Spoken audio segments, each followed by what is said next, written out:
On this episode, we smoke El Septimo Botticelli, 7.5 by 58 Salamon. Welcome to Burnline Podcast. Burnline Podcast. The burn line on a well-crafted cigar is straight and sharp as a razor, much like our wit and wisdom. And welcome to Burnline Podcast. I am your host, Johnny Midas, joined by Nick the Brick McCann. Nick, how are we doing this morning? Hey man, I'm doing good. How are you? I am doing awesome. As always, we are coming to you not live from the Hot Box, the smoky back room where deals are struck and fortunes are made, adjacent to the Blanco Cigar Lounge, nestled among the complex of rooms that comprises Union Cigar, Hanover, Pennsylvania, USA, the only Blanco Lounge in North America. We're glad you could join us on the show this morning. We have something a little bit different today. We're back. We took a week off. We did take a week off. Actually, I took a week off. I was at the Maker's Mark Distillery down in Kentucky and had a blast. We'll probably do that on the show. Yeah. I brought a couple of bottles back. You know, the classic, and then the recipe 46, which is pretty popular. But I'd just like to share that with everybody. It was a pretty cool experience, and you know, whiskey's pretty adjacent to cigars. So yeah, for sure. I think we can enjoy that without getting too drunk, or at least not more drunk than we normally get on the show. No more than the blackened episode. Oh, God, the blackened episode. The after show was amazing from what I hear. For those of you that don't know, I ralphed all over. That was just a strong combo for 8 a.m. on an empty stomach. So I mean, it was a lot of fun. It was fun. It was totally. Me trying to sing Metallica was fun. That was great. But we are smoking the El Septimo Botticelli. So this is probably in like the high-end cabinet in whatever, you know, wherever you're shopping for it. You know, these are higher end, more expensive. I didn't ask you, but how much did you? These were $27.50, I think, a something piece. like that. Yeah. Yeah. Okay. So it depends on the taxes and stuff in the state, but I would expect to spend between 25 and 30 on these. So not a cheap cigar, and also not super common. I think they've had some challenges with distribution, you know, getting people to actually carry them. It's at that price point, you can't sink that much into inventory, and you already have some really amazing cigars at that price point that people are demanding. Yeah. This isn't one of them. So I think the price point is a bit challenging for the brand. All right, let's list off the brands that command a $25 to $30 price point, right? Padron, Davidoff, Plasencia, Monte Cristo, Plasencia, right? Yeah. So here come these, you know, this other brand. Right. Anyone else? Yeah. And they say, yeah, hey, we want to be in this club too. Yeah. Well, and I guess some of the brands, not the companies, right, but the product brands are demanded by customers at that price point. So you'll have people that come in and are like, I want a Plasencia because they heard that name. Yeah. But you'll also have people that come in and are like, you know, I want the Alma de Fuego. Yeah. I want the Padron 1926 Little Hammer, you know, like a specific cigar, right? Which, by the way, that's kind of a kick-ass cigar. Yeah. Padron's, I would imagine Padron's coming up on an episode here soon. I imagine they'll be on an episode soon. That's one that I'm definitely not going to have whiskey on because that'll kick my ass. Yeah. There's a reason they call it a hammer. So El Septimo, we're going to talk a lot about this company because it's probably less well known to our audience, you know. But this is a 7.5 by 58 Salamon. And just a reminder to all of our listeners out there, if you have the chance to smoke a Salamon or you know, really any shaped cigar, it takes more skill, and the people doing the bunching and the wrapping and everything typically have been doing it a lot longer, have a higher level of skill. So that means you're typically increasing your odds of not getting a fucked up cigar. Yeah. A regular Parejo, you know, I mean, that guy could have graduated from rolling school yesterday. I would say the caveat, though, is that with these, there's a way smaller margin of error. That is correct. Right. That's a great call out. You can fuck it up more easily. Yeah. So let's talk about the presentation, and then we can get these cut and lit because I want to start smoking. But first of all, this is a massive cigar, 7.5 by 58 Salamon. The wrapper is very smooth, very oily. Oh yeah, no veins. No veins. I mean, this is a very carefully, I would say, grown and selected tobacco. Looks like a piece of leather that just got seasoned. It does, yeah. Like they're definitely going for the high-end over-processed look. You know, like right. It's a little passé right now. It was very big in like the 2010s. Yeah. Today, like the slightly more like rustic look is in for wrappers, but this was very popular and very expensive. Well, I think the combination too of the band shining and then the wrapper shining, yeah, is like you almost get a reflection. Yeah, yeah. It's like you can hold this up to your face and get a suntan after a couple hours. Like this is shiny.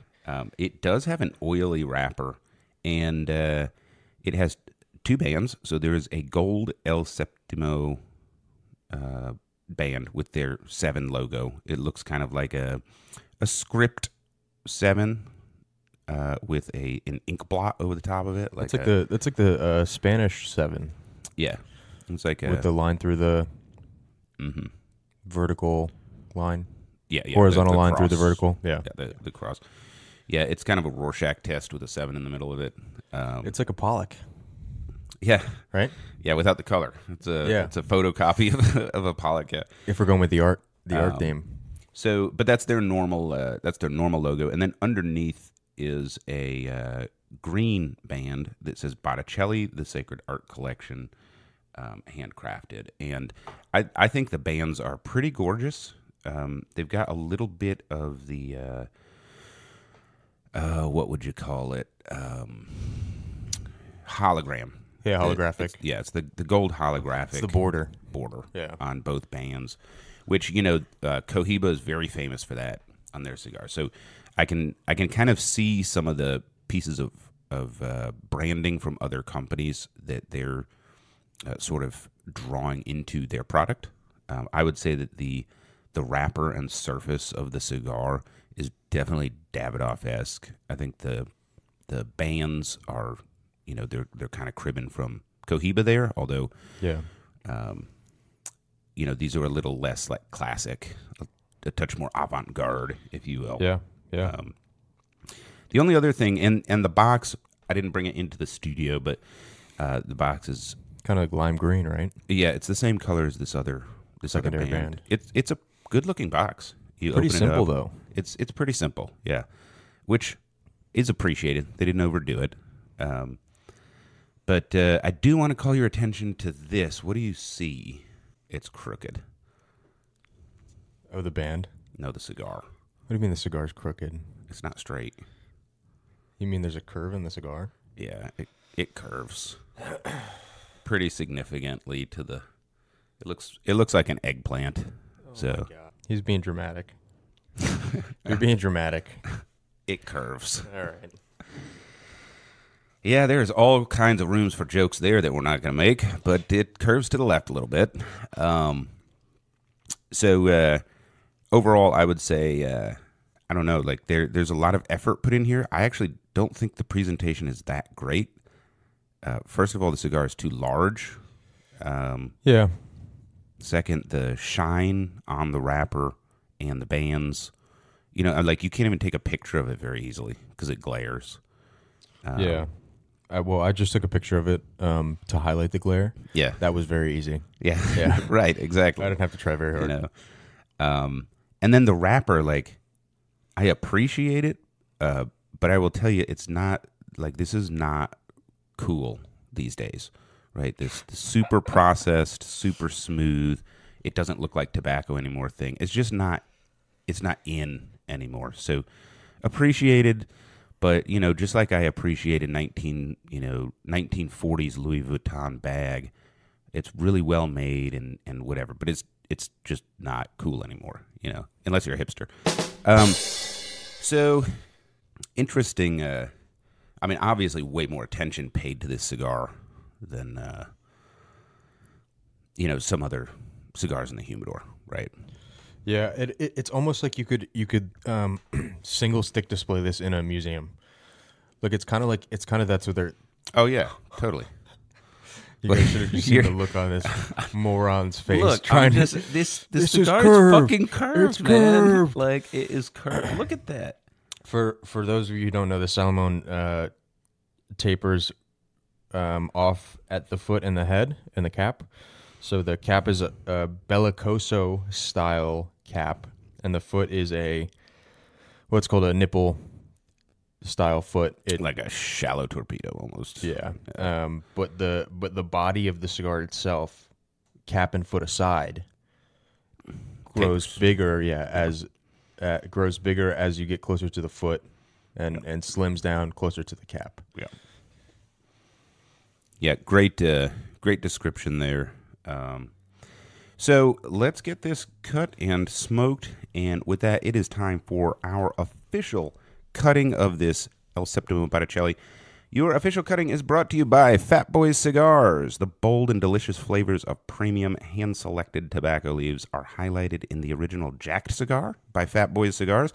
And don't forget to try the new Fat Boys Cigars Boots on the Ground series. For every cigar you purchase in this series, Fat Boys Cigars will donate $1 to charities benefiting our frontline heroes. Fat Boys Cigars. Welcome to the Fat Boys world. Shout out Fat Boys Cigars. Doing great work. Also, just a reminder, the Boots on the Ground Series 2 ends on 9/11. Very fitting. Yep. For the Series 2. But they'll continue to donate till the end of October. So that's when they switch back to breast cancer awareness. So, yeah, great cigars, and I love what they're doing with the donation thing. That's super cool. Yep. So, Thin Red Line. Can't wait to smoke that one. Yeah. That one, Bahique-esque. Yeah. We'll have some episodes on those for sure. Definitely. All right, so don't forget to clip that cigar with authority. We got to work on our synchronization there, Nick. I am using my open-ended double guillotine Craftsman's bench, and you're using your Drew Estate close-ended, which means you're clipping it like 17 times because it's a Salamon, right? Would you cut this? Would you cut that more? Yeah, I can. No. Would you? Would I cut it more? Yeah. If this were your cigar, yes, I would. One more? I think so. Okay. Yeah, I think I would. That's where I cut mine at. It's just a couple millimeters. Ooh, all right. I am specifically not going to cut my cigar. Not to be. No. It's your cigar. Cut it however the fuck you want. You just asked my opinion. Hey, that's an important point, John, I think, that you just made there. It is. It's your fucking cigar. Are you getting a lot of stuff coming off? No. I'm not getting anything. Yeah. Wow. I think I see like 2 dots here. Which, I mean, it varies cigar to cigar when we tap these out, but yeah. So, I mean, some of them there's a ton, but like there's never none. Yeah. There's nothing on these. So we're doing the hand tap. You know, it just after you clip that, go ahead and turn it upside down, tap it gently on the back of your hand, and just get all that little dottle off. But not much is coming off. So, all right, little taste and cold draw here. Not much of a draw because you know the Salamon shape. It's the lip tongue taste. It's the taste of that wrapper leaf. I mean, should I say this out loud? Because it sure tastes like there's something on it. No. All right, I'm lighting with cedar. All right, so Nick has got his cedar strip. This is important too with this little nipple foot. Like don't overcook it. So you have to let it smolder away. Yeah, like your first 15, 20 draws, your first 5 minutes of the cigar are gonna be light smoke output. Right. And it's going to be like a slow transition into when it opens up into the foot, the 58 gauge part. Right. And then that's when you're going to get the smoke output. But don't force it. Don't torch it. Right. No, I think the Salamon or Bellicoso are great candidates for like toasting, like you're doing with the cedar, because you can really shit on this cigar with a torch. Very easily. Right, because you got that little nipple, and almost everybody I see, Yeah. they'll like blast it away with the butane torch, Yeah. just to get to the tobacco. Right. And- There's a little bit of impatience that comes Yeah, with right. this Vitola. Right. However, here's the benefit of this Vitola is if you properly toast that little nipple, basically it will burn correctly. Like Yeah. it self-corrects Right. as it smolders into like the actual foot, the 58 ring gauge part of the Yeah. Salamon. Yeah. It's very hard for it to burn incorrectly if you toast it regularly. So that's kind of the benefit. But I get the impatience part that people have, but I'll see them just literally using the torch to blast away the nipple. Right. Yeah. And, they're pointing their flame a couple inches into the cigar. Yeah. The same principles apply if the circumference of the foot is that small versus a 660, right? You want to toast it the same way. Just like that. Yep. And it will open up on its own. And then the other thing I'll see people do is it'll go out.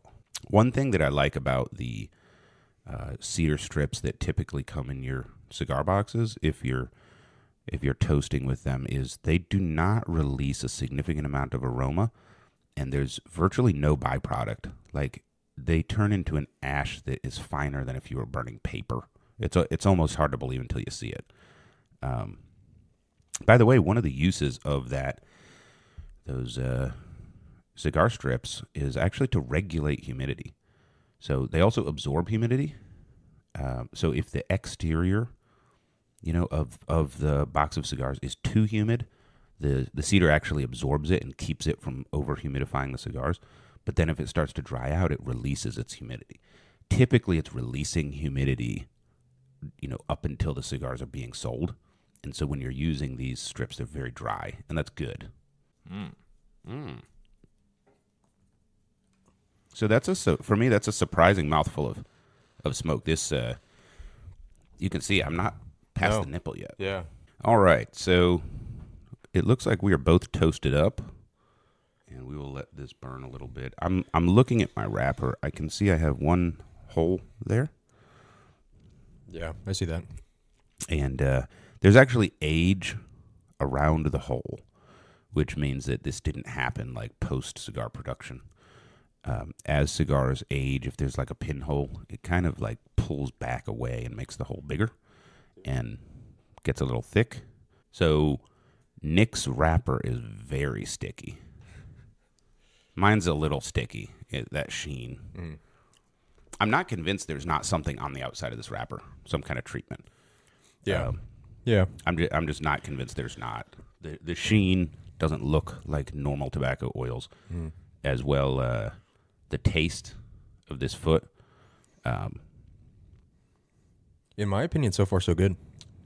In terms of taste. Oh yeah. Yeah. I guess that's why I paused. Is I want to talk about flavor separately. Yeah. But when I taste the foot and then now lick your lips, the flavor of that is completely different, which is abnormal.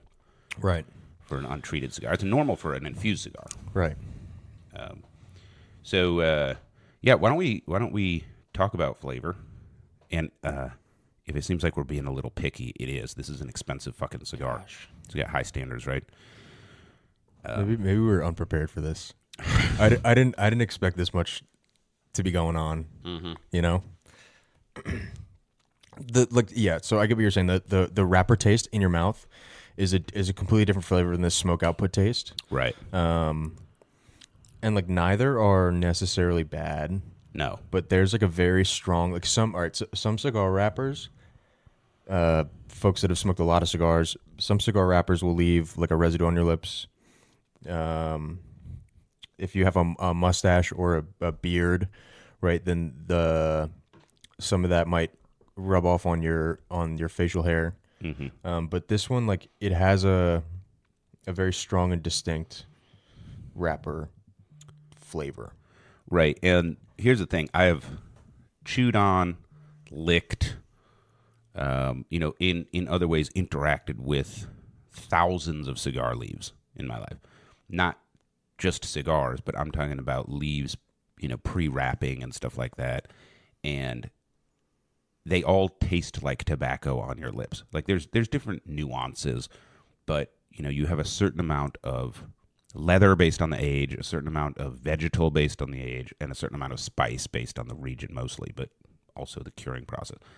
Other than that, it tastes like fucking tobacco, and this doesn't, right? That's the difference. Yeah, this is, I don't know, man. This is interesting. I'm enjoying it so far, though. Yeah, absolutely. So let's talk about the flavor, because I really like the flavor. I'm concerned that when it opens up to the 58, I'm not going to enjoy it because I don't like big grain gauge cigars. But right now, I'm like a quarter of an inch in, and it's about a 48. The draw is just about perfect for me.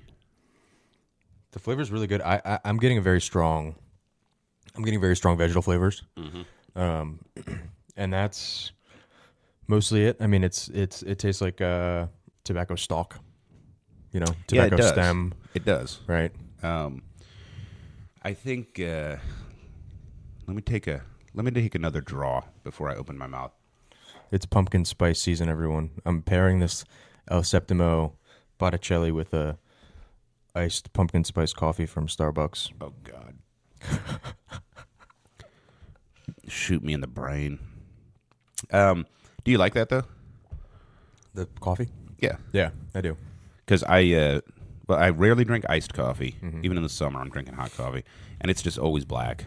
I mean, I think I'm spoiled here at Union because we have our own coffee, and dude, the coffee here is like real coffee. Yeah. It's fucking good. It's special roasted. Yeah. Special blends. We're weighing out the grounds. Right. Like so many grams. Yeah. It's fresh brewed. So, that's one thing I like about the Union experience is like I hate going into a cigar lounge and they have a Keurig, and I'm not knocking anybody. Yeah. But Keurigs taste like plastic. Like here's a cup of donuts. Yeah, like K-cup. Yes, yeah. Especially if you have the cheap K cups. Yeah. But even like your Starbucks K cups, they taste like plastic. It's old fucking grounds. It was ground up like 3 years ago. Yeah. Oh. And I'm like, if I'm, okay, so that's fine with my Havana Q, but like. I'm buying something like that, like the new DBL, which we'll have to smoke for sure. Wow, yeah. What is it, 10th anniversary? Yep. Yeah. But, I'm smoking something like, man, I want to pair that with, like, some real coffee. Yeah. All right, so I got a couple puffs on this, and absolutely, I don't think I have anything to add. It's just vegetal, like something that grew in the ground, especially when you draw it back into the back of your palate, kind of where your bitter taste buds are. Yeah, it's got a vegetal bitterness, 100%. Yeah. Now, on the retro hail, you might have noticed there's a little bit of, I would call it burnt toast, like white bread burnt toast. Okay, I see it. I get like a charred sense. Yeah, not quite charred. Sure.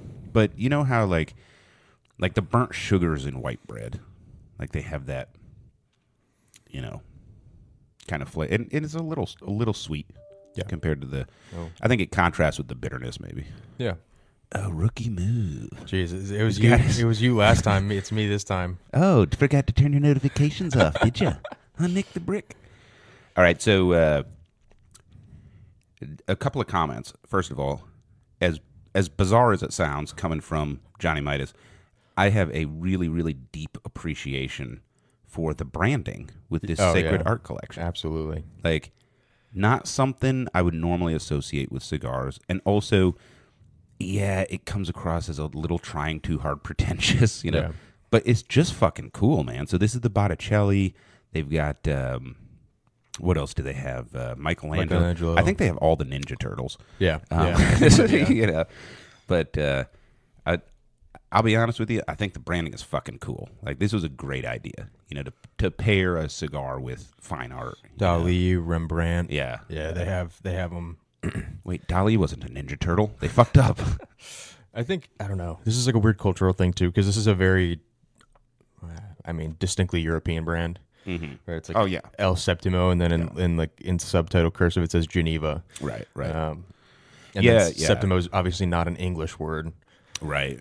So I think, like, obviously with the United States being as young as it is, we have who's that guy with the Campbell soup cans? Oh, Oh, fuck. It's so embarrassing. Yeah, the Campbell soup can guy. Yeah. Shit, but yeah, Did he do Marilyn Monroe too? Yeah, that century Gothic type of. Like, dude, that's our art. Yes, and they have the Sistine Chapel, right? Right. Yeah. We have like Jackson Pollock who just like threw a bunch of paint on a wall, right? Yeah. And then they're over there, and it's like, here's the creation of Adam and Eve. Yeah, like I can count the veins in Adam's hand or whatever, you know. So on a fucking chapel that is a work of art itself, 800 years old. Yeah. Speaking of, painting inside of gorgeous stone structures, they found, I think it was in the 70s, they found King Pakal of the Mayans. Fascinating story. If you look it up, one of the greatest archaeological finds ever, because they actually found his body. But Who's that guy? He was a mythical king, kind of like Ramesses in Egypt or something. Yeah. You know, like the one everyone knows about. He's on all the artwork. But the inside of the burial chamber was painted, and it was so pristine, like the paint was still there. Andy Warhol. Warhol, yeah. Sorry, go ahead. Did not paint the Mayan burial chambers. No, like bright blues and reds and yellows. I was reading about it online, and the pictures were gorgeous. So, yeah, painting gorgeous stone structures, seems to be a thing that we do to celebrate, But where did they find him? In a tomb. Genius. In Egypt? No. King Pakal in is America? Mayan. Oh, in Mesoamerica. Mexico, yeah, okay. Yeah. I think it was in Mexico, pretty sure. Mexico, Central America. Yeah. Northern South America. Speaking of which, Costa Rica. Did you know that New Mexico was named before Mexico? Mexico City was named before Mexico, and New Mexico was actually New Mexico City. The state of New Mexico. Was New Mexico City? Well, no, it was New Mexico, but it was named after Mexico City, not after the Mexico the country. Mexico the country was named Mexico after Mexico City. And also after New Mexico. And after New Mexico. Allegedly. So New Mexico is actually Old Mexico, and Mexico is actually New Mexico. New Mexico is the oldest Mexico. It's the oldest Mexico. Mexico City. Mexico City is the oldest Mexico, but it's a city. Oh, that's right. Yeah, okay. Gotcha. Yeah. Cool. Now that you're thoroughly confused. Yep. Woohoo. Man, I'm gearing up for fantasy football. Mm-hmm. Are you playing this year? Mm-hmm. Are you? Yeah. I get into it. I have a lot of fun. It's well, you got to help me out because yeah. I get my ass kicked every year because mostly I don't give a shit. Yeah. It's the draft. Yeah. I never do the draft. Drafting is very hard. Yeah. Yeah, it's very hard, and it's like, 7 p.m. or something? Like, it's always at a stupid time. Yeah. I'm like, no, I'm getting drunk. I'm not gonna... I'm gonna smoke a Septimo and drink my Maker's Mark. Yes, exactly. Yeah, so I'm opened up to... I'm pretty much at the 58 now. Dude, this is gonna last for like 3 more hours. Dude, this is going to last for hours. Yeah. This is a slow-burning ton of tobacco. Yeah. I mean, this is like... yeah. I'll say this: I think the strength is stronger than they've advertised. Okay. Because they advertise this as a mid-strength, mid-body, mid-flavor. Huh. Interesting. Right now it seems a little stronger than mid. I'm getting a little bit of that, like nicotine tap, tap, tap on the back of your skull. I'm really pleased with the draw because I'm pretty much at the 58, and it still has enough back pressure that I'm enjoying it. And I know that I'm picky about that. Not everybody is, but I like to have enough back pressure that I have to make the cigar smoke. I don't enjoy when I put a cigar in my mouth and it just smokes itself. Oh, I think well, mine looks curved now that I look at it. Mine looks curved too, but it's because the sheen of the wrapper is reflecting it. It's making it look like that part is absent. Because it's on your fingers now. That part of the sheen is on your fingers now. Well, yeah, so yours was straight out of the package. I will tell you this, a lot of Salamons that I smoke curve as you smoke them because of the way the heat enters in. Now, I think one of the reasons this is smoking so well is all of the El Septimos feature an 2-bar construction. Nice. So we talked about this with the M81, but when you're bunching, there's a few different ways you can bunch. There's the accordion style, there's the book style, and then N2 bar. Each of the leaves is individually rolled up into a tube. Yep. Each of the filler, all the filler leaves. Yeah. And, you know, that it really, really improves the smoking experience, in my opinion. And it's really, really fucking difficult to do. Yeah. And it increases the cost, you know, and the labor cost. So, But this is so weird. They didn't, for the cigars that taper like this, like there aren't the same amount of leaves here as there are here. Like there are more leaves down at but they're just shorter leaves, right? well, yes, and it could be, but I've also seen where they're just tighter at the foot. So basically, they mash them together. So in this case, it would be the yeah. But then, And you can tell when you smoke those cigars that are bunched that way, because you can like squeeze where the cap is, and it's super hard, yeah. right? And then it's less out here. Oh, yeah. So it's really like long filler all the way through, like 10 leaves all the way through. Right. But they're fucking bundled tight. Yeah. And then they open up. So, and the smoking experience, like you can tell when you're smoking it. So that's where some guys make the mistake of running like a reaming tool through it. Yeah. And they don't realize like it's only the first 3/4 of an inch. Yes. And then, but they go all the way through and kind of fuck up the burn. Yeah. Like let it It go. ends up tunneling. Let it go for a little bit. Yeah. All good cigars should correct themselves if you're smoking them properly, that's just something I've learned in my experience, I should say. Well, the other thing is the actual way they're wrapped. Like, so if you ever want to do an interesting experiment, take a cigar. I would recommend you use a Parejo and light it backwards. Mm-hmm. And as you smoke it, it will unravel itself. You're used to putting your foot in your mouth. Oh, can't be a podcast host without being a little comfortable with sticking your foot in your mouth. No, but if you smoke a cigar back, so I did this one time because I heard about it, and They call it, well, Drew State calls it safari style. do they? Yeah, because I guess some guy would go on safari tours in Africa and take like a bunch of Drew Estate acids or something like that, but he only smoked them where he lit the cap and smoked the foot. Yeah. And so they called it safari style in honor of this guy. Anyway, go ahead.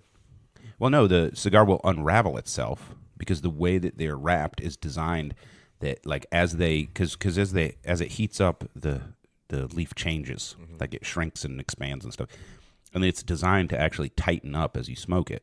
If you smoke it backwards, it loosens up, and the wrapper will come off while you're smoking it. So the actual physical construction is designed to self-correct as you're smoking the cigar. Hey man, you know how we change smoking pace based on gauge? Yeah. Glancera, you have to smoke at a different pace than you smoke at 552. You kind of have to do that with this cigar throughout the cigar. Yeah. Like I'm at the 58 now, and I'm like, I gotta smoke this. Like I gotta puff it a little more. Mm-hmm. Yeah, absolutely. And then I know when I get to the halfway point, it's gonna be like, all right, well, this is like a normal Toro now. Mm-hmm. That's I never. You have to adjust by thirds on this cigar almost. How the smoking pace. I am definitely getting a leather note now that it's opened up a little bit. The smoke output is really good. I like the smoke output. But what do you think about the strength? Because I'm thinking, now that I'm at the 58 level, I would still say it's a mid-body cigar, mid-flavor, but the strength seems higher than that. Not strong like a strong cigar, but compared to the rest of the cigar. Did you eat? Did I eat? Yes, I had 6 scrambled eggs with cheese. Jeez. My wife is really good with eggs, and she spoils me. Yes, okay. That's great. I'm so happy for you. I'm happy for me. I'm a spoiled brat. Let me tell you what. I don't think it hasn't hit me yet. The nicotine hasn't hit me yet. But I was smoking with a customer. Shout out to Nat Sherman. Not Nat Sherman. And we were smoking a cigar, and he kind of finished the cigar before mine, and was like, "Wow, that was strong." And then a half hour later, he had left. A half hour later, I texted him. I was like, "Yeah, that was strong." I didn't feel it until like a little bit later. Yeah. So that might happen here. High nicotine tolerance for Nick. Yeah, until I reach the breaking point. Yeah, like it's not strong. It's just stronger, right? Like if we were doing a 10-point scale, Like, I think the flavor and body is a 5, but the strength is a 7, something like that. Okay. So yeah, I wouldn't call it a strong cigar, but it's stronger than it is advertised. Yeah, I gotcha. Should I talk a little bit about El Septimo? Yeah, why don't we do the tobacconist tip of the week first? Oh, jeez. So, Nicholas McCann, CRT, a.k.a. Nick the Brick, take it away. And now, your tobacconist tip of the week with Nicholas McCann. Boom. So I lit my cigar with a match and then cedar this morning, but the match part is what we're going to talk about today. Because as many of you might know, all of those who were altar servers when they were younger, there's a little thing on the end of the match that's not wood, and that I guess is, they tell me it's sulfur, and that's the part that you strike on the matchbox that lights the match. Smells like Satan. Yeah. Right. So what John's talking about is it has a very distinct odor and taste, and like you can kind of smell when that sulfur part is burning as opposed to the wood part. Mm-hmm. Like a freshly struck match it has a very distinct smell. So what we want to do if we're lighting our cigars with a match is let that burn off. Just let it into the air. Wait till the flame gets to the body of the matchstick, where most of the flame or all of the flame is on the wood itself, and then you're good to go. You don't want to transfer the sulfur aroma, taste, smell to the cigar. And it also, if you watch a match, like, get in a dim room, light a match, and you'll actually see flakes of that, like, flying out, like little sparks coming off the tip. Have you seen slow-mo match light? Oh, yeah, totally. Go on YouTube and watch that. Yeah, it's pretty cool. You'll know, like, you can suck those little embers right into your cigar and fucking wreck it. I mean, it'll burn off in an eighth of an inch, but that's an eighth of an inch of the cigar you didn't get to enjoy. Mm-hmm. So, speaking of sulfur and the devil, did you see The Pope's Exorcist? Is this a film? Yeah, it's a film. It's on Netflix now. Is it new? It's fairly new, but it's got Russell Crowe. I was going to say. Yeah. It has Gladiator. Yes, it has Gladiator. It's pretty good, man. Wait, was he Gladiator? Yeah. Russell Crowe. What movie was Brad Pitt in? Oh, he was in Troy. That's right. Okay, I'm sorry. Go ahead. All right, so this is a good one? I mean, if you're into that sort of thing, I love exorcisms. It's pretty good. But spoiler alert, if you guys, out there in YouTube land don't want to know the denouement of the movie, go ahead and skip the next 10 seconds. So here's what a reference. This is the crux of the plot is the cardinal that was in charge of the Inquisition was actually possessed by the King of Hell, and the entire Inquisition period of church history was the work of the devil. And I'm like, that is a fucking cop-out. You guys did that. You need to own it. Own your mistakes. Yeah, like, own it, man. But it's pretty cool, man. Yeah, wow. That's an interesting... So it's set in... Is it set in the Inquisition times, or is it set now and then they discover that it happened? Yeah, it's set in like 87 or something like that. And it's based on a true story. Like the main character was a real exorcist that really worked for the Pope, and he wrote a bunch of books that are really fascinating. Like, I don't know how much of it is fantasy and selling books and how much of it is real experience, but interesting fella for sure. The whole real life exorcism stuff is very... Yeah, it's kind of weird. It's very, very, very gray. Yeah, like, it seems like some people have very real experiences. Yeah. But I don't know how much of it is real, and how much of it is, like, psychosomatic real. Yeah, and then, like, the church will, like, half sanction a lot of it, but also not. Right. They'll be like, yeah, you can exorcise demons, but we know nothing about it. Mm-hmm. Or, it's a very... gray area. It's bizarre. Yeah. All right. Well, thank you for that tobacconist tip of the week. And why don't we talk about El Septimo? El Septimo. So, yeah, we were talking about one of the reasons I wanted to smoke this is it's probably not that well known, among our audience as some of the more common brands in the U.S. But it's actually, a fairly big brand, like we call it the AME market, Asia, Middle East, Africa. Very big in... Would that be AMA? AMEA is what they call it. Oh, AMEA. Yeah. AMEA. Yeah. Okay. Asia, Middle East, Africa. Gotcha. In business terms, Yes. AMEA they call it. So, like if you go to UAE, you'll find these on the shelf. Yes. Right. 100%. So, like in the Middle Eastern world, they're fairly big, especially after Union kind of acquired them, and we'll talk about that. But also in Europe, and yeah, like it says Geneva in Europe, that's kind of like, I don't know, their equivalent of, Cuba. Like if it says Geneva on it, that's a very meaningful branding mark.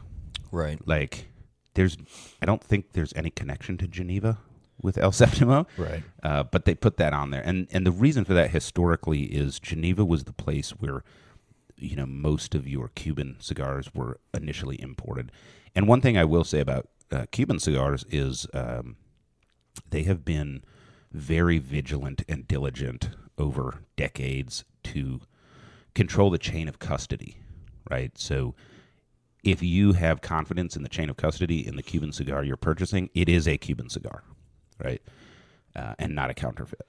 So, you're talking about European or Geneva, Switzerland, right? Yeah. So it used to be like that's where all the cigars were imported was to Yes. Geneva, Yeah. and then they would get distributed from there. Yeah. That That was the European epicenter, Yeah. right? The distribution The point. single point of call. Yeah. So Cuba did a great job and continues to have a great control over chain of custody, I gotcha. in their supply chain. So it's like if it doesn't go from Cuba to Geneva, then it's not. Yeah, and It's as not well, ours. like in, I think all of Europe, and it's changed now, but like there's one company that can purchase from Cuba and then distribute. So like you can trace the chain of custody, and so Yeah. you're not getting a counterfeit thing. So There's a watch company that has Geneva in its tagline, right? yeah, like all the Swiss watches, Yeah, for the most part. Yeah. I mean, it's just you think is it a Western, a sales tactic to target the Western world? Like, do people Europe. do people in Europe like, oh, Geneva, like that's just whatever, and it's like Americans are like, oh, Geneva. No, it's kind of like I don't know. It's hard to translate into American, but for example, Florida oranges, Okay. right? Like people will put Florida, Georgia peaches. Georgia peach. Except it's a port of call. It's not it's an origination point for watches, I suppose. Yeah. Right. But it's more a port of call. So, yeah. So like it says Geneva on the band here, and in Europe, that's like in the cigar world, it's just associated with the importation of premium cigars. So you reckon it's a little bit of a Cuban reference too? Yeah, definitely. Yeah. Yeah. That's how you think of it. Well, Zaya Union and El Septimo cigars are not Cuban cigars. They're not. Well, we don't know actually what they are because Great they're call out. undisclosed. Yes. But they're made in Costa Rica, which is Well, yeah, but they're not made in Costa Rica so much as, well, yeah, I guess they're made in Costa Yeah. Rica. But they grow their own tobacco in Costa Rica. However, Yeah. their cigars do not use their tobacco exclusively. Right, so like the overall project is back in the day, and this is before Union acquired them, right? But their goal was like, we're going to make the world's best cigars. And I think some of the established cigar brands would take umbrage with that, Right. And so from the beginning, they were collecting tobacco from all over to try to make a great cigar, and they still do that. So, yeah, they have a factory in Costa Rica, if I'm not mistaken. Right? Yeah, it's like you'll get like my father's cigars, right? Every cigar is gonna say Esteli Nicaragua. Mm-hmm. But shit, man, you could be smoking an Ecuador Habano wrapper with a Sumatran binder, But they're headquartered in Esteli. Yeah, Right. just like El Septimo is headquartered in Costa Rica. Costa Rica. Yeah. John and I were talking before the show about Costa Rica. Costa Rica is kind of uncommon in my experience, at least for cigar manufacturing. There are a couple companies that have planted in Costa Rica. Costa Rica's in Central America. It's part of that thinning right between between Yeah. Mexico and South America. Yeah. Right near Nicaragua. Yep. Yep. Adjacent. Yeah. But it's very mountainous from what I've seen. I've never been there. Yeah, some things that set Costa Rica apart. And one of the reasons I think that some of the reasons I think that Costa Rica hasn't taken off as a cigar country, which looking at how the land is being snapped up in Dominican Republic and Nicaragua, that's probably going to change in the next 2 decades, right? Number one is infrastructure. It is very hard to get in and out of. It's mountainous, and it's also like the valleys and hills are steeper. I can't imagine trying to get a truck up and down there. You'd almost need like a tuk-tuk or something. Yeah.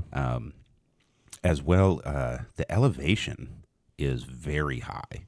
So like the average elevation is like 6,500 feet above sea level. Not the best for growing tobacco. But the companies that do grow there use it as a boon. Well, yeah, you have to use it to your advantage. Right. They say, oh, well, we have, the higher elevation actually contributes to a better, Well, yeah, that's called marketing. It's spin, and it's arid. Typically higher elevations have less precipitation, right? That can be good. You can use that to your advantage as well. For one thing, if you look at the pictures, like there's not a lot of jungle, Right. So keeping your crops pure is fairly easy. You're not destroying the rainforest or something to grow tobacco. But I think of the infrastructure, political climate, lack of roads and electricity and stuff. I think those are the bigger contributing factors. Yeah. To and then plus, people forget we've been growing tobacco in Dominican Republic and Nicaragua since the 70s, 60s. They've had half a century to build up infrastructure. I mean, Dominican's been longer than that. Yeah. I mean, since the beginning, since fucking Christopher Columbus. But yeah, really, it was after the modernization. It was after Cuba when they left in La Aurora. Says they're the original Dominican factory in 1903. Yeah, absolutely. They have over a century of building up infrastructure. Costa Rica hasn't had that. No. So beautiful place to vacation, by the way. If you want an affordable, gorgeous vacation, Costa Rica is the place to go, man. I know some folks who did study abroad in college, and they enjoyed it. But that's irrelevant because they weren't smoking cigars. Oh, what a waste. I know. You went to Costa Rica and you didn't smoke cigars? Okay, so a couple of notes on the cigar. First of all, I just got past the hump. Mm-hmm. So we're 49 minutes into the podcast, and I have smoked an inch off of this 7.5-inch cigar. Yeah, your cigar was getting bigger until this point, and now it's getting smaller. Yeah. The cherry. I just rolled the ash off, and I just picked it up. Yeah. Very well constructed. It looks like a football. It does, yeah. So, pleased with the construction. But this is a slow burner, man. I mean, I could see this being a 3-hour cigar, no joke. You should have come in at 7. I know. We should have started smoking earlier. Yeah. As far as flavor notes go on this cigar, it hasn't changed much. Are you noticing any? Nothing in particular that stands out. The bitterness is still there, but I can't tell if that's the smoke flavor or the wrapper flavor. They're kind of they're merging at this point. Mm-hmm. Kind of that lip tongue taste versus the smoke taste itself. It is a little distracting. Yeah, it's just you're like, oh, that was a flavor. Which part did that come from? Mm-hmm. Did that come from the over flavorful wrapper, or did that come from the ball of smoke in my mouth? Mm-hmm. Good smoke output. Good smoke. It is like the smoke output's good. The burn's good. Yeah, I don't know. It's still, I think a lot left. Yeah, a lot left. I mean, I'm just into this cigar. I mean, look, dude, I've smoked 1.25 inches, maybe, out of 7.5 inches. A note about El Septimo cigars, all of them undisclosed because, like I said, they're collecting tobacco. All of the leaves are aged 7 to 15 years. Also, they use 3 to 5 different fillers in every cigar. Oh, so they're a little, they play their cards close to their vest when they're talking about what's in it. To me, that diminishes the experience for me because I really like to know that information and kind of explore it, see how it plays on the palate, stuff like that. However, interesting, the information they give us is interesting. It's like the people that love to nerd out. Yeah. It's the people that have an incessant need for information versus the people who love to leave a little bit to the imagination. It's like the two types of people. Right. It's you either love to know every single little detail, or you're like, that's fine, I don't need to know everything. And I think it's in keeping with the brand because it seems like they're trying really hard for this to be a luxury experience. Yeah. And like in your mind's eye, you don't see like the CEO sitting on the veranda of the golf club or the country club smoking his nice cigar, talking excitedly about what region of Nicaragua the tobacco came from. Yeah. Right? Yeah. So, and that ties into the Union brand, right? Because they're a luxury products brand. Yeah, they're very diversified. Yeah, diversified portfolio. And so they acquired El Septimo in 2005, I believe. I think it was 2019. 2019. El Septimo started in 2005. Oh, okay. I got it wrong. Yeah. But Zaya Union acquired the company, I believe, in March of 2019. Yeah. And rebranded. Yeah. Really strongly rebranded the brand. So I think most folks, and I'm not sure if it was even called El Septimo before that. And the only reason I say that is I don't remember it. And I mean, I've smoked my way through 12 different states, and a bunch of humidors over the last 20 years. I think I would remember, the brand, but I could be wrong. Yeah. Could have been very limited distribution as well. Right.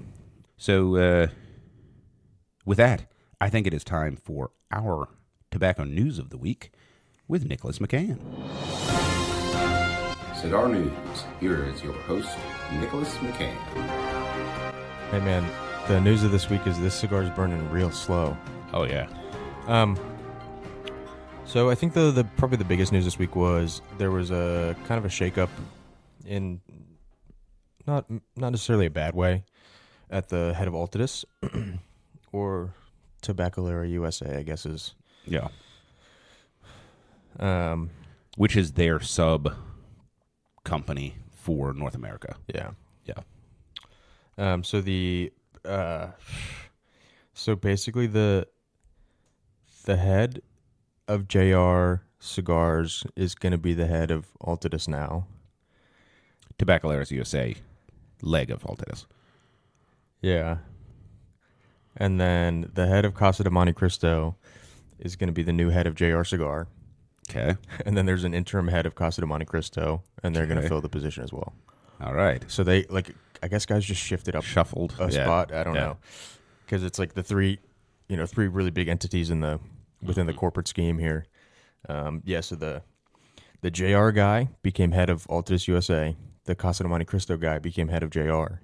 And then they got to fill the Casa de Monte Cristo guy. And Don Pepin. Don Pepin. Yeah, Yeah, the 20th anniversary. Yeah. Yeah, that's a really awesome cigar. Don Pepin 20th anniversary. It's a My Father cigar that just came out. Gorgeous. Hands down, their stuff is in my opinion, some of the most beautiful boxes, presentation, band designs. Yeah. And so that cigar fetches a pretty penny. I think is about $32 to $35. But just released, just shipped. So that's something that we're really excited about here. If we can get our hands on some, we will. Fair disclosure, I just bought a pack of 5, and we are going to have a partay. Yes. Don Pepin partay. Well, Nick, thanks for sharing that news from the cigar world. Let's touch back on this cigar, and then we will rank our cigar. So it's actually a little difficult to speak about the cigar because I'm an inch and a half. I'm about probably 2 inches in. I think I'm about 2 inches in. Probably 56 ring gauge right about now. Mm-hmm. And I don't know, I'm still in the first third. I'm just barely transitioning, right? I will say that the flavor hasn't changed. definitely like bitter vegetal kind of flavor. It's a good flavor. You know, it might not be in somebody's wheelhouse, but for what it is, it's well balanced. The smoke is present. It doesn't have any, I don't know, areas where it stands out. To me, the presentation, the wrapper, and the smoke all play very well together in that it's a very polished presentation. Same thing with the smoke. Like, it's not thick or creamy or chewy. It's just there. There's enough of it. Yeah. Very smooth, just like the wrapper. So interesting there.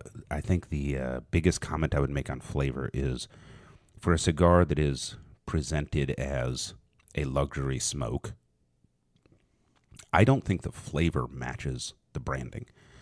It's just not rich enough, Yeah. you know, for like the luxury cigar experience. Right.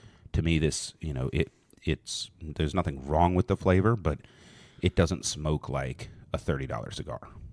Right. Yeah, it's a luxury brand, mostly in the visual sense. Yeah, Right, agree. and less so in the olfactory and I guess taste sense. I think this is. I am getting impatient. Okay, that's fair. You know what I mean? Yeah. And so I think this cigar, to smoke it, requires discipline. Mm-hmm. I think that this cigar calls for some discipline. And a lot of time, Yeah. right? This might be like, I don't know, I'm under the awning on my yacht in the bay, and I have 3 hours to whatever, listen to podcasts or Cuban music or something, Right. you know, sip some beers or some cappuccinos and Yeah. smoke a cigar and do nothing. I don't know if it's my own mental deficiencies, but this is like, to me, watching this cigar burn is like watching a clock on the last day of school. It's like, what? I was an inch and a half in an hour ago. Right. So one thing I will notice is my burn line is very uneven. However, if you look at a burn line, what you're looking at is there's ash, and then there's a transition period, and then there's wrapper. And in the transition period, there's typically 2 colors. There's a black stripe, and then there's a lighter stripe, and then there's the wrapper. The thinner that burn line is, kind of the higher quality of the tobacco. If you have a fat burn line, then your wrapper is burning a little too quickly and a little too hot. Some of that has to do with, you know, your habits as a smoker, right? Look yourself in the mirror. Jesus. So excellent burn line. It's not burning evenly. You know, it's chasing some of the natural formation of the wrapper. Like where there's a vein, it's going to kind of dip in. The burn line's going to dip in a little bit, you know, stuff like that. If the leaf is thicker, it won't burn at the same rate. So while the line is uneven, the actual burn line is fantastic on this. Nice. Yeah, you can see that's a great photo. I like that. You should Insta that one. All right. But it definitely shows like the 3 colors: the regular wrapper, the light line, and then the dark line. Yeah. And then the ash. So oily, my lord. Yeah, it is very oily. It almost seems like it's had oil added. It's smoke, man. It's real smoky. We need to get a rabbit air in this back room. Yeah. Well, oil smokes, All right. right? Yeah. I'm Like sorry. the oil, when oil burns, like if you have a smoky cigar, it's typically an oilier, and it's also typically a higher priming. Yeah, I usually burn my food when I cook. So I always set off my smoke alarm in the house. Usually cook with like olive oil. How do you guys handle that in a retail shop? Like, do you have smoke detectors? No. Not in the lounge. I mean, you No. fucking go off like So if we are automatic sprinkler system Yeah. activated. So if we are gonna do, it's interesting that you asked this. I don't think anyone's ever asked me this. If we are gonna do a sprinkler system or a smoke alarm detection system, it's gonna be heat based. Right. It'd have to be. Yeah. Like, you know, those sprinkler heads that have the little mercury bulb. Yeah. So like if it heats up, it bursts the bulb. Right. And something Yeah. like that. Yeah. But yeah, other than that, like we have always on top of fire extinguishers. More so important here than almost anywhere else except for maybe a commercial kitchen. Or batch factory. Batch factory? Match factory. Batch factory. Yeah. Other than an industrial oil refinery. Yeah. All right. So I'm enjoying this cigar. The construction's pretty good. The smoke output is pretty good. The flavor's pretty good. It's definitely sort of one-dimensional, and like I said, I don't think it stands up to like luxury scrutiny in terms of the flavor profile. It tastes to me like a lower-end cigar, but we are an hour into the show, and it's time to wrap up, but we are not ready to rank this cigar, right? I just started the second third. In all fairness. Yeah, right. Like it wouldn't be fair to rank the cigar at this point. So we are going to leave all of our listeners on a cliffhanger. Mm-hmm. We will release the ranking later, but it's time to wrap up this show. So I think my I guess just final comments on the cigar. The price point is high. Yeah. There's a lot of options, at that price point. Love the branding. The Sacred Arts collection it's just, I think it's cool branding. I know that's subjective, but I like it.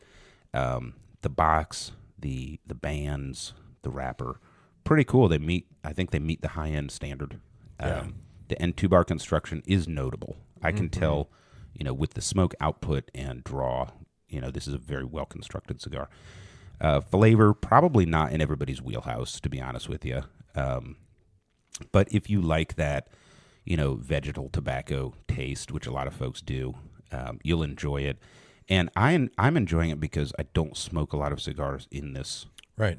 profile. It's a change of pace. I mean, this is completely devoid of sweetness. This is devoid of cedar-ish flavors. Right. I mean, there's like, when people say all cigars taste the same, this is the one I'll think of. Yeah. And be like, are you sure about that? Hint of leather. Yeah, As absolutely. I'm getting into the second, third, hint of leather. And that's kind of where we're at. So luxury smoke this week, not something we do all the time on this podcast. And you all will have to tune in later to find out how we rank it. Thank you for joining us on Burnline Podcast. Follow us on Instagram, Burnline Podcast. Email us, burnline@gmail.com. Shit, I forgot to read the listener emails.